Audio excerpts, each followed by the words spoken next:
समय की कदर। एक गांव में 3 लड़के रहते थे, राम, श्याम और राजू।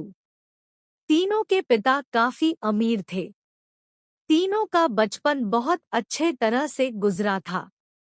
उनके माता पिता कभी भी उनकी कोई भी मांग को अनदेखा नहीं करते थे।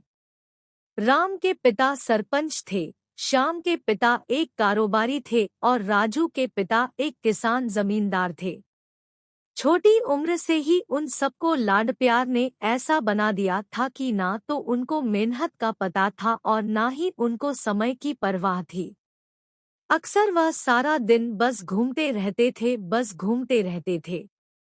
नशे और अन्य भोगविलास में डूबे रहते थे, जिससे उनके गांव वाले भी दुखी थे।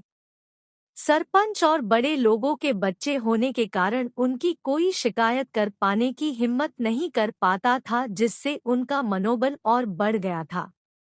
एक दिन उनके गांव में बहुत तेज बारिश हुई, जिससे सब लोगों को नुकसान हुआ, जिसमें इन तीनों के पिता भी थे। लेकिन इतना कुछ होने के बाद भी उनके बेटों का वही हाल था। वो बस घूमते रहते, नशा करते, भोगविलास करते रहते थे। माँ बाप काफी चिंतित रहा करते थे। ये तीनों भले ही कितने गंदे थे, लेकिन इन तीनों के अंदर एक खास बात थी जिसकी पहचान किसी को नहीं थी और उनको खुद को भी पता नहीं था। राम एक बहुत अच्छा नेता प्रतिपक्ष था, क्योंकि अपने पिता के पास रहते हुए उसको इसका काफी ज्ञान हो गया था, क्योंकि उसके पिता सरपंच थे। श्याम भी इस तरह से बिजनेस की समझ रखता था, क्योंकि उसके पिता एक कारोबारी थे और राजू खेती का काम जानता था, क्योंकि उसके पिता जमींदार थे। पर अपनी गलत कामों की वजह से उन सब ने अपने इन टैलेंट पर ध्यान ही नहीं दिया, जो कि उनकी सबसे बड़ी कमजोरी थी। इस तरह से इनकी बदमाशियों को देखकर इनके पिता उन्हें सिख देने को सोची। तीनों पिताओं ने आपस में बात करी और उसका एक हल निकाला। तीनों पिताओं ने अपना अपना काम अपने अपने बेटों को सौंप दिए, जिससे उनको समय की कदर का पता लग सके। तीनों के पिता ने एक वसीयत बनाई, जिसमें ये लिखा था कि 1 वर्ष के अंदर इन तीनों को 10 लाख रुपए कमा कर देने होंगे, जो बिना किसी गलत काम करके कमाए गए हो, और तीनों को अलग अलग स्थान पर रहना था। इन तीनों को 5-5 लाख रुपए भी दिए गए, ताकि उनको अपना काम स्टार्ट करने में दिक्कत ना हो। पहले तो सब खुश हो गए कि हम आज़ाद हो गए, हमको पैसे मिल गए, और ऐसा सोच करके इन्होंने फिर से काफी समय मौज मस्ती करने में लगा दिया। इस तरह से 6 महीने बीत गए और इनका काफी सारा नुकसान भी हुआ। फिर एक दिन अचानक उनको एहसास हुआ कि अगर हम शर्त हार गए तो हम अपनी अपनी जायदाद खो बैठेंगे। धीरे धीरे उनकी चिंता बढ़ने लगी। एक दिन वो इसी उधेड़ धुन में एक पार्क में बैठे थे और कुछ डिस्कस कर रहे थे कि उनको एक छोटी सी लड़की मिली। वो फूल बेच रही थी और साथ में पढ़ भी रही थी। तीनों लोग उस लड़की के पास में गए। तभी राम ने लड़की से बोला, बेटी आपकी उम्र क्या है? तो लड़की ने जवाब दिया कि मैं 12 साल की हूँ।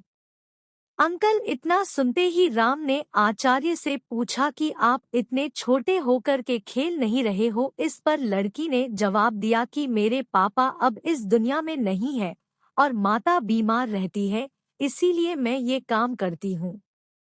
ये सुनकर राम ने अपना पर्स निकाला। उसके पास जो भी पैसे बचे थे वो उस लड़की को देने लगा। उसके बाद लड़की ने बोला, अंकल आप भी फूल ले लो, मुझे बहुत खुशी होगी, क्योंकि मैं अगर आपसे फ्री में पैसे ले लूंगी तो फिर मेरा पढ़ाई में मन नहीं लगेगा, मैं काम चोर बन जाऊंगी, क्योंकि यही समय है जिस समय में अपना भविष्य लिख सकती हूँ।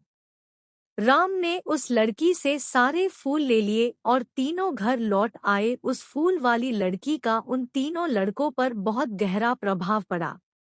रात भर उन तीनों ने उस बच्ची के बारे में सोचते रहे और उन्हें एहसास हुआ कि वो तीनों कितने गलत थे। तीनों ही दोस्तों को एहसास हुआ कि आज भी उनके पास 6 महीने का समय है अपने पिता के दिए गए काम को पूरा करने का और भविष्य बनाने का।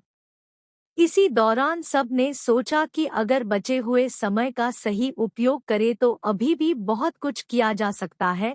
इस तरह बाकी दोस्तों ने भी सोचा और दूसरे समय में आकर काम तलाशने लगे, पर उनके शर्त में एक शर्त ये भी थी कि उनको जो भी काम करना है वो अपनी पहचान बताए बिना करेंगे, जिससे ये साफ था कि उनको काम नहीं मिला। और जब काम नहीं मिला तो उन्होंने सोच लिया तो अब वो अगर कुछ भी करेंगे तो अपने गांव में जाकर ही काम करेंगे।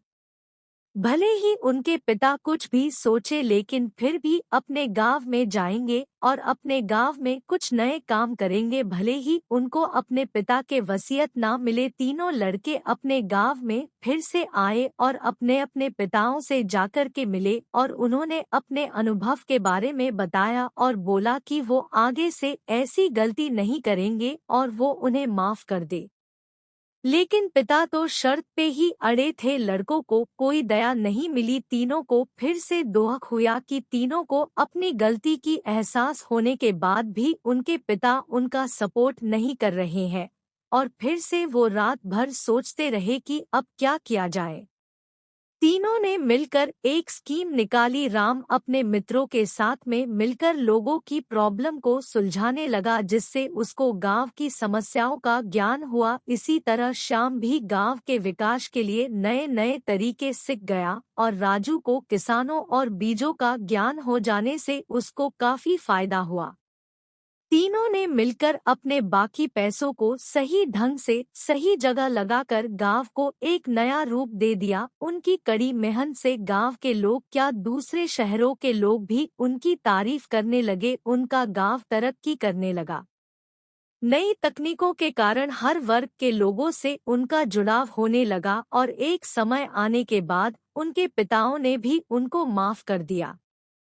इस तरह से दोस्तों उन तीनों को समय की कीमत का अंदाजा हुआ कि पहले वो कितना समय बर्बाद कर रहे थे, लेकिन जब से उनको समय की कीमत का अंदाजा हुआ तब से उन्होंने समय को बर्बाद नहीं किया और काम करके पैसा कमाया, नाम कमाया और ये सीखा ईमानदारी से जिंदगी कैसे जीते हैं।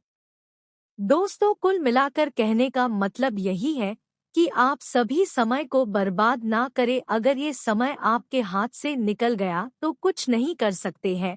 और हाँ, समय के पास इतना समय नहीं है कि वो आपको दोबारा समय दे। समय बर्बाद करने का हजारों तरीका है, लेकिन आप ऐसा कोई तरीका चुनिए जो आपकी जिंदगी बदल दे, इस समाज की जिंदगी बदल दे, इस देश का भविष्य बदल दे।